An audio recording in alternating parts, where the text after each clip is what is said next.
এই দুপুর রোদের ভিড়ে একটু খিদে পেলে তোর নাম্বারটায় ফোন তো আর ঢোকে না। তুই তো জানিস ঠিক তুই ছাড়া আমার মুখে অমৃতটাও একা হচ্ছে না। মাঝরাতে তোর এসএমএসে টোন আমার গভীর ঘুমটা কেউ আর ভাঙায় না।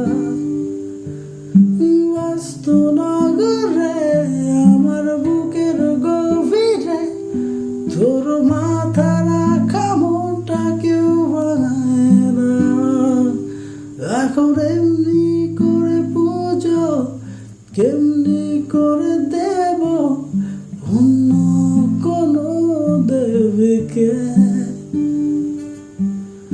তার চেয়ে ভালো ছিল তুই নিজ হাতে খুন করে যেতি আমাকে।